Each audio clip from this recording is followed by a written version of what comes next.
kasus tentang dilema etika. Oke, Ya, boleh kita mulai dari sekarang, Pak? bisa.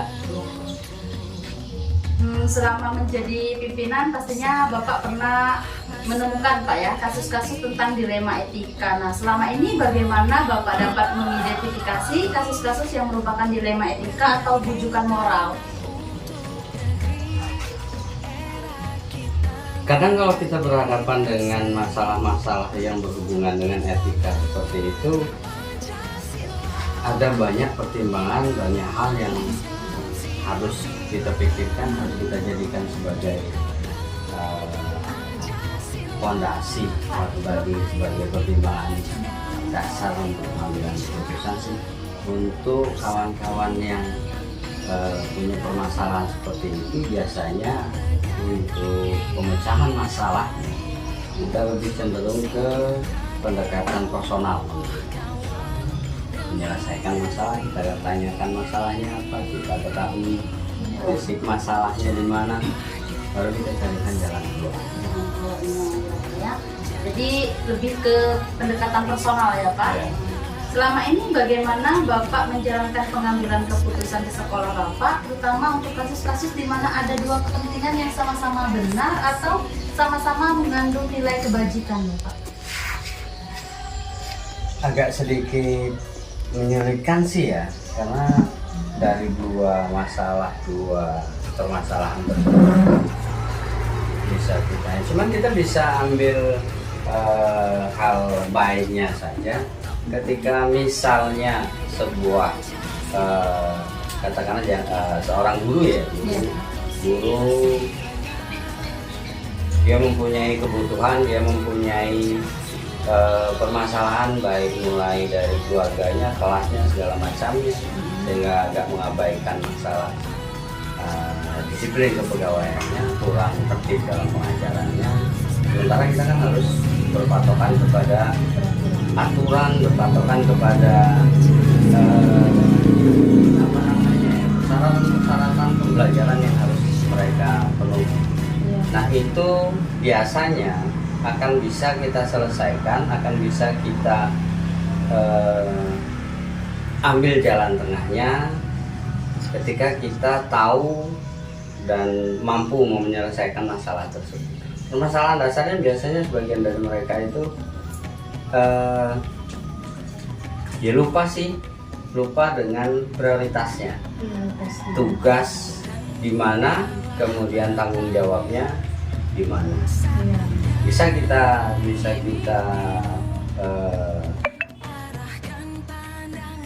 ambil garis tengahnya, atau bisa kita selesaikan permasalahan tersebut dengan ya kita tanya, kita sebutkan, kita ingatkan bahwa sebenarnya tugas pokoknya di situ. Iya. Terus langkah-langkah atau prosedur seperti apa yang biasanya Bapak lakukan tuh? Saya cenderung lebih biasa menggunakan pola-pola yang katakanlah lebih soft ya. Iya.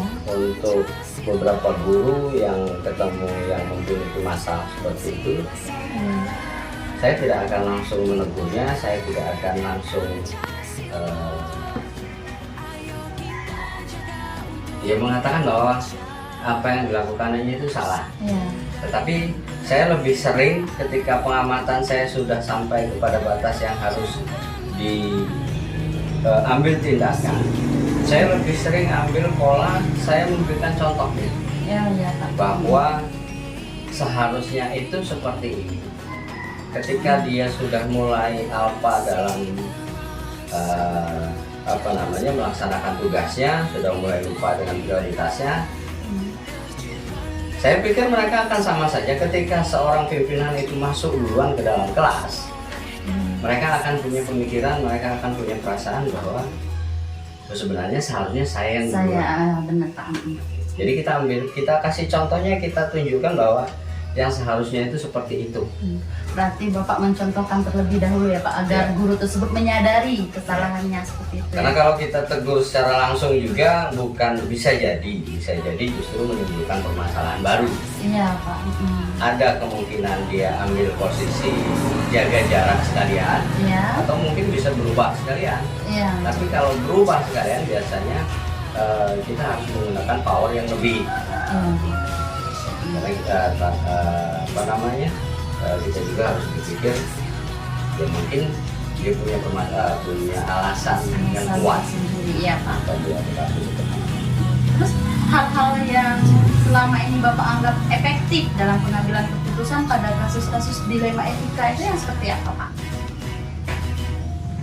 Saya pikir dengan cara seperti tadi, saya berikan contohnya, Ya. saya berikan apa namanya, saya tunjukkan mana yang seharusnya yang lebih dijadikan acuan bagi mereka. Iya. Nanti tadi memberikan contoh, terus yang pertama tadi kata Bapak lebih ke pendekatan personal ya Pak. Nah itu sudah dianggap efektif ya Pak. Nah, hal apa saja yang selama ini merupakan tantangan dalam pengambilan keputusan untuk kasus-kasus dilema etika nih Pak, yang menjadi tantangan bagi Bapak? Saya pikir seluruh pimpinan itu punya permasalahan yang hampir sama ya. Iya. Apalagi kita berada dalam satu lingkungan yang sama sudah bertahun-tahun. Iya. Kedekatan emosional kita, kedekatan personal kita, kerabatan kita itu bisa jadi penghambat sebenarnya kalau kita tidak bisa mengelolanya dengan baik. Tapi itu bisa kita jadikan juga modal, bisa kita jadikan juga sebagai penguat ketika kita ketemu dengan permasalahan seperti itu. Seperti contoh kasus kawan yang sudah memiliki masa kerja, ini untuk ke guru ya, Iya Pak. memiliki masa kerja yang sudah lumayan lama, sudah berpuluh tahun, kejenuhan itu pasti muncul. Iya. Nah tinggal bagaimana kita mengembalikan semangat dia, semangat beliau, semangat motivasinya untuk paling tidak dia sadar bahwa dia punya tanggung jawab. Iya. Kalau untuk ke siswa kita berpikir mungkin ya di lingkungan kita di SMP Negeri Bumi Makmur itu boleh dikatakan hampir 10% anak-anak kita itu terkendala di masalah hubungan rumah tangga orang tua. Nah itu juga harus kita pahami dari mana mereka bisa berperilaku, mengapa mereka bisa berperilaku yang kurang sesuai dengan aturan. Apakah Bapak memiliki sebuah tata kelola atau jadwal tertentu dalam sebuah penyelesaian kasus dilema etika ini Pak? Apakah Bapak langsung menyelesaikannya di tempat atau memiliki sebuah jadwal untuk menyelesaikannya? Atau Bapak mempunyai bentuk atau prosedur seperti apa yang Bapak jalankan seperti itu Pak? Saya pikir semuanya sama ya. Ketika kita kalau kita sifatnya insidensial, ya mungkin penyelesaiannya juga akan insidensial. Tentu kita harus berpatokan pada langkah-langkah pengambilan keputusan, langkah-langkah penyelesaian masalah. Yang pertama mungkin kita ketahui dulu permasalahan dasarnya. Kemudian kita analisis, kita ketahui penyebab yang bersangkutan itu berperilaku, bertindak, tidak melaksanakan tugasnya secara baik. Baru mungkin pada tahap akhir kita jadi diskusi. Itu yang saya katakan tadi, saya lebih cenderung kepada pendekatan personal. Akan lebih mudah kita ketika hatinya sudah tersentuh, tanggung jawabnya pasti akan muncul. Pak, ini adakah faktor atau seseorang yang selama ini mempermudah atau membantu Bapak dalam pengambilan keputusan dalam kasus Pasti ada, pasti ada di lingkungan kita, pasti ada karena sumber informasi kita kan tidak hanya berpatokan pada satu atau dua orang. Kita juga tidak hanya bertanya kepada yang bersangkutan. Rekan-rekan guru yang lain, lingkungan tempat dia tinggal tentu akan jadi salah satu pertimbangan atau salah satu sumber kita mengetahui permasalahan yang sedang dihadapi oleh yang bersangkutan. Iya, Pak. Nah, dari semua hal yang telah Bapak sampaikan, pembelajaran apa yang dapat Bapak petik dari pengalaman Bapak dalam mengambil keputusan dilema etika ini, Pak? Gimana menjelaskan secara ininya ya? Saya lebih kepada penyelesaian masalah yang sifatnya kesadaran, yang sifatnya individu yang bersangkutan, individu yang bermasalah itu tahu, paham, sadar bahwa ada tupoksi, ada tanggung jawab, ada kewajiban. Tentu dengan diri dengan hak yang seharusnya mereka terima. Sama seperti ketika kita menuntut kewajiban bagi anak, menuntut disiplin kepada anak. Ketika kita sendiri tidak bisa memberikan contoh disiplin, saya pikir percuma saja kita buat aturan segala macamnya, kita buat memberikan pemahaman segala macamnya, tapi kita tidak bisa memberikan satu teladan kepada anak. Saya pikir kuncinya ada di teladan kita. Nah, dari semua yang Bapak ceritakan tentang pengalaman Bapak ini, kalau ini saya ambil kesimpulan di sini, Bapak sebenarnya sudah menerapkan ya 4 paradigma pengambilan keputusan dan 3 prinsip pengambilan keputusan di sini, walaupun tidak secara langsung, secara garis besar di sini, tapi sudah ada di sana, sudah terbentuk dari sana Pak, dengan 9 langkah pengambilan keputusannya Pak. Kayaknya sudah, Ya. tapi secara tidak kita sadari Ya. atau secara tidak kita, ya kita tidak terpola, kita berjalan saja, ngalir saja, kita berjalan seperti yang seharusnya. Ada permasalahan kita selesaikan, kita cari pola-pola, kita cari formula yang lebih tepat. Ya. Seperti yang Ibu sampaikan tadi itu kayaknya memang sudah seluruhnya sih kita lakukan. Iya, sudah terlaksanakan ya Pak. Tinggal bagaimana nanti hasil akhir dari mudah-mudahan juga keputusan. seperti yang kita harapkan. Iya. Terima kasih ya Pak atas kesempatan waktunya sudah Oke. mau saya wawancarai. Terima kasih Pak. Oke.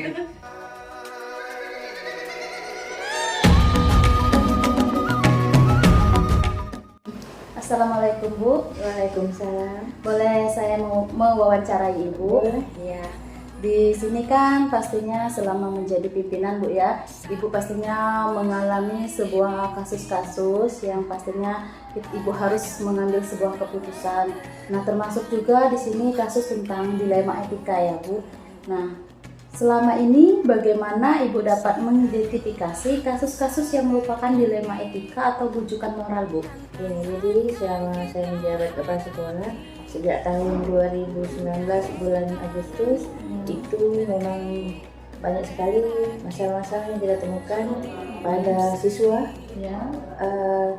karena setiap siswa itu memiliki karakter masing-masing sehingga kita dengan adanya perbedaan tersebut kita harus bisa mengatasinya supaya sekolah berjalan lancar seperti yang diharapkan. Iya. Terus selama ini bagaimana Ibu dapat menjalankan pengambilan keputusan di sekolah Ibu, terutama untuk kasus-kasus di mana ada dua kepentingan yang sama-sama benar atau sama-sama mengandung nilai kebajikan Bu? Jadi dengan adanya hal tersebut sebagai pimpinan saya harus benar-benar memanfaatkan masalah itu supaya di antara dua masalah itu sama-sama berjalan dengan baik, tidak ada merugikan sebelah pihak atau menguntungkan sebelah pihak. Jadi sama-sama merasakan. Ya. Jadi langkah-langkah atau prosedur seperti apa yang biasanya Ibu lakukan selama ini? Nah, prosedur yang dilakukan selama ini di sekolah untuk hal siswa yang bermasalah, misalnya untuk kenaikan kelas. Nah, di situ karena anak ada yang masalahnya atau kasusnya itu nilainya kurang, barangkali ada yang kehadirannya juga tingkah laku. Nah, itu mempertimbangkan kenaikan kelas. Iya. Jadi untuk yang nilainya di bawah KKM seharusnya tidak naik kelas. Nah, agar bisa naik kelas itu saya ambil cara panggil orang tuanya,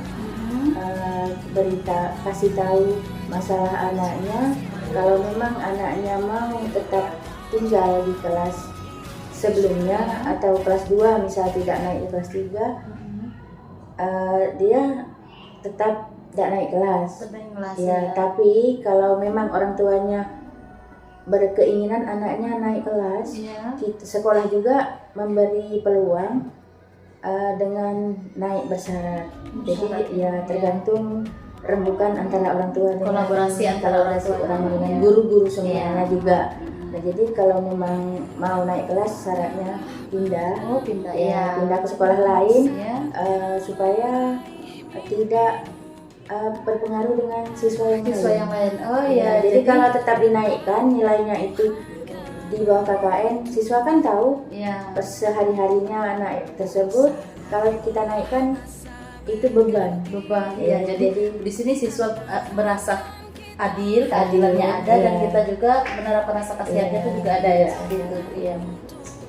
Sekarang menurut Ibu hal-hal apa saja yang selama ini Ibu anggap efektif dalam pengambilan keputusan untuk kasus-kasus dilema etika ini, Bu? Yang paling efektif. Ya, itu yang paling efektif tadi, selain kita tetap menegakkan disiplin siswa juga guru. Nah, namun kalau memang masih ada kendala-kendala, itu tadi kita ambil keputusan yang saya rasa Iya. menurut saya bijaksana. Ya, tetap yang tetap kolaborasi sama orang tua. Iya. Jadi kalau memang orang tuanya setuju anaknya tidak dinaikkan, Iya. tidak dipindahkan, tetap di sekolah ini. Iya. Tapi kalau orang tuanya mohon ingin anaknya dinaikkan, kami tetap mengambil keputusan dia harus pindah dari sekolah kita. Jadi naik dengan bersyarat, Iya, ya, itu bersyarat. menegakkan peraturan juga ya. Iya. Ya. Nah, di sini hal-hal apa saja yang selama ini merupakan tantangan bagi Ibu dalam pengambilan keputusan kasus-kasus tersebut, Bu? Iya, jadi pasti ada tantangannya. Iya. Yang pertama mungkin ada guru yang kurang berkenan Oh ya. untuk dimintain nilai di bawah KKN tadi supaya syarat naik. Iya. Ya, jadi itu tidak semua guru dia ikhlas mau kasih nilai. Jadi itu tantangan bagi saya sebagai kepala sekolah untuk mengajak atau merayu ya bahasa ininya, mengajak supaya ada rasa peduli atau rasa kasihan terhadap anak tersebut. Ya, jadi kedepannya kan kita tidak tahu nasib siswa. Iya, benar, Kalau Bu. kita tidak naikkan, mungkin dia berhenti. Dia tidak mau sekolah lagi. Nah, tidak tahunya nanti nasib dia ke depannya entah dia jadi polisi, mungkin Iya. jadi orang-orang yang sukses. Iya. Itu aja tujuannya. Iya, jadi takutnya mereka kalau kita tidak Iya. naikkan takut putus sekolah ya, Bu, Putus sekolah, pastinya. iya, brutal dia. Iya, karena di sini sedikit ini motivasinya Iya. sedikit kurang ya, Bu. Iya, Saya pahami itu, Bu. Nah, di sini apakah Ibu memiliki sebuah tata kelola atau jadwal tertentu dalam sebuah penyelesaian kasus dilema etika? Apakah misalkan Ibu ketika mengalami kasus tersebut, Ibu akan langsung menyelesaikan di tempat atau memiliki sebuah jadwal untuk menyelesaikannya, bentuk atau prosedur yang seperti apa yang Ibu jalankan? Ya, jadi dengan adanya dilema itu kita tetap kolaborasi sama orang tua dan guru-guru, juga ada guru BK, guru agama. Nah, itu kita panggil siswanya, kita bimbing, kita kasih arahan. Juga orang tuanya juga tetap kita sampaikan masalah anaknya. Jadi tidak ada miskomunikasi atau orang tua menyalahkan guru atau kepala sekolah. Jadi di sini kolaborasi, Keterbukaan. ya kolaborasi antara guru, BK tadi, Juga sama orang masyarakat tua, juga. masyarakat, iya seperti itu, Bu, ya. Terus adakah seseorang atau faktor-faktor apa yang selama ini mempermudah Ibu untuk membantu dalam pengambilan keputusan dalam kasus-kasus dilema etika ini, Bu? Ya. Dalam hal ini yang membantu itu hampir semua pihak. Ya. Dengan adanya kita keterbukaan mengungkapkan masalah kita, karena kita tadi dari awal sudah kolaborasi sama orang tua dan guru juga masyarakat. Alhamdulillah masalah itu bisa Terselesaikan ya, Bu. Tidak ada masalah lagi. Dari semua yang Ibu sampaikan, Ibu, ya. Nah, pembelajaran apa yang dapat dipetik dari pengalaman Ibu dalam mengambil keputusan dilema etika ini, Bu? Kasus-kasus dilema etika ini. Jadi yang bisa kita petik dan kita lanjutkan mungkin untuk kedepannya, yaitu tadi kita harus mempertimbangkan kondisi wilayah. ya.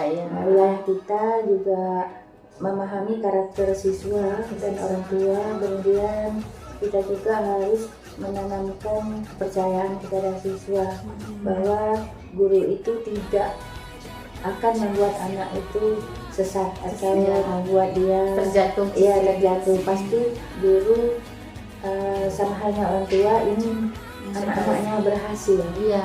Jadi itu.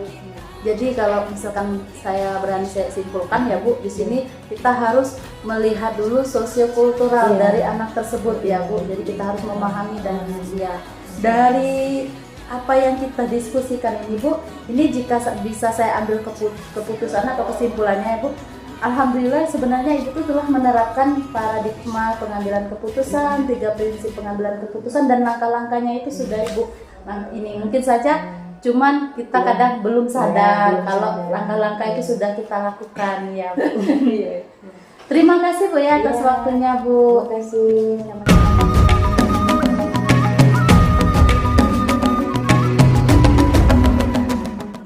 Assalamualaikum warahmatullahi wabarakatuh Bu.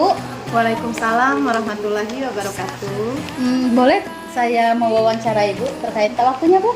Boleh, insya Allah siap, akan saya berikan waktunya untuk wawancara. Ya, terima kasih Bu. Di sini saya ingin mewawancara Ibu mengenai kasus-kasus yang menyangkut dilema etika Bu. Yang saya langsung wawancara Bu. Silakan. Bu, selama ini bagaimana Ibu dapat mengidentifikasi kasus-kasus yang merupakan dilema etika atau bujukan moral? Pernah saya ketemu dengan kasus yang membuat saya dilema. Iya, dilema. Itu contohnya siswa ya. Ya, siswa. Nah, siswa yang tidak naik. Nah, siswa yang tidak naik itu bagaimana kita harus menaikkan dia, sedangkan kalau tidak kita naikkan, dia tidak akan melanjutkan sekolahnya. Nah, kalau kita naikkan, itu juga harus jadi tantangan untuk ke guru selanjutnya, ke jenjang selanjutnya. Ya, misalkan siswa itu apa ya Bu? Nilainya selalu di bawah KKM atau tidak bisa membaca seperti itu? Sering sekali itu yang tidak membuat anak itu tidak naik ke kelas itu, Ya. dia tidak bisa membaca, tidak bisa huruf, kayak gitu kan.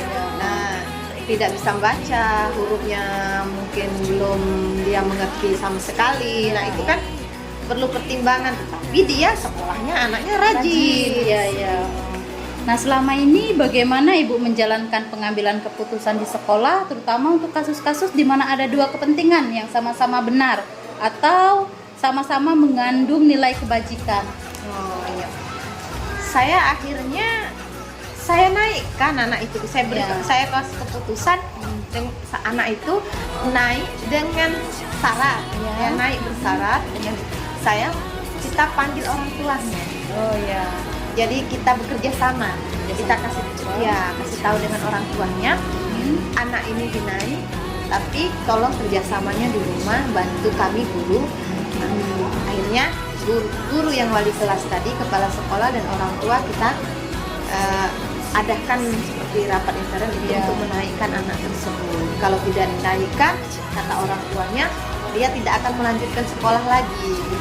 Itu kan seperti tantangan. Iya, seperti tantangan tersendiri ya bagi pihak sekolah ya Bu. Iya. Nah, langkah-langkah atau prosedur seperti apa yang biasa Ibu lakukan selama ini dalam pengambilan keputusan?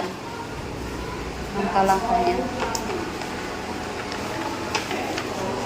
Langkah-langkah yang saya ambil itu ya saya harus melibatkan orang tuanya. Ya. Orang tuanya, wali kelasnya, kepala sekolah itu harus dilibatkan langkah kita untuk anak tadi mengambil keputusan anak tadi. Jangan sampai kita anak tadi tidak dinaikkan, tetapi kita tidak ngasih tahu dulu ke orang tuanya alasannya apa.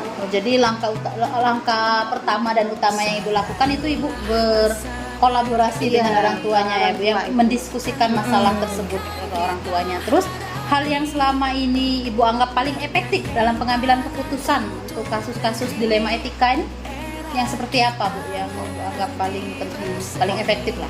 Oh ya, seperti saya seorang pemimpin gitu ya. Nah, kita ada ketemu, mungkin dia ada teman akrab lah kayak gitu kan. Nah, tetapi dia itu mungkin melakukan pelanggaran apa dengan kita menegurnya, kita Iya. takut dia nanti tersinggung atau gimana. Iya. Nah, akhirnya kita ya tadi kita harus itu kan namanya kebenaran lawan kesetiaan Iya. teman sejawat kan. Iya. Nah, itu paradigma pengambilan keputusan. Nah, kita harus mengambil prinsip. Ya, prinsip Nah, berpikir ya, Bu. prinsip keputusannya kita ambil prinsip yang berpikir berbasis peraturan, bahwa walaupun dia itu tadi teman, yang namanya sudah peraturan, dia harus tetap dilaksanakan. harus menurut menaatinya. Iya. Harus profesional dia. Profesional ya, Bu. Hal apa saja yang selama ini menurut Ibu merupakan sebuah tantangan dalam pengambilan keputusan dalam kasus-kasus dilema etika ini, Bu, yang menjadi tantangan menurut Ibu? Yang masalah kita karena kita masalah siswa tadi ya. Iya, boleh. Masalah siswa itu tadi. Ya, itu tantangan bagi saya.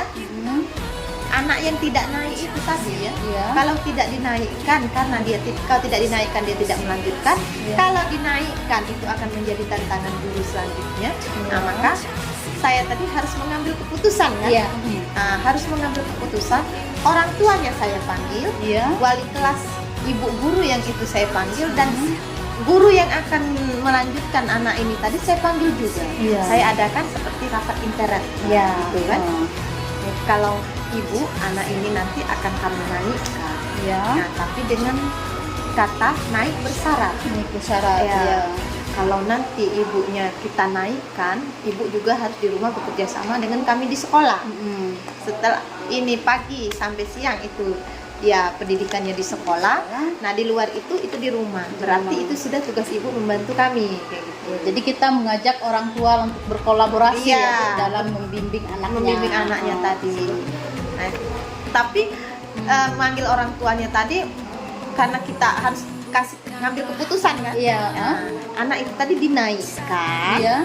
Kita naikkan karena orang tuanya mau bilang kalau tidak dinaikkan anaknya tidak akan melanjutkan sekolah lagi. Oh, iya. Sedangkan ya kita juga ya sebagai orang tua. Nah, orang tuanya itu menyekolahkan anaknya, itu ingin menjadi anaknya itu berpendidikan ke Iya. tingkat selanjutnya, itu. Kalau anaknya tidak naik, sedangkan dia bekerja keras untuk anaknya, Iya. nah, itu akhirnya orang tuanya minta untuk dinaikkan. Ya saya juga keputusan saya, ya saya naikkan. Saya naikkan, saya juga nggak tega sebagai orang tua gitu. Iya, jadi merasa lebih ke rasa kepedulian. Ya. Nah, itu. Jadi ada prinsip dalam prinsip pengambilan keputusan itu ada prinsip berpikir dengan rasa peduli ya, Bu. Iya, iya itu. Ada salah satu prinsip pengambilan keputusannya itu yang saya ambil.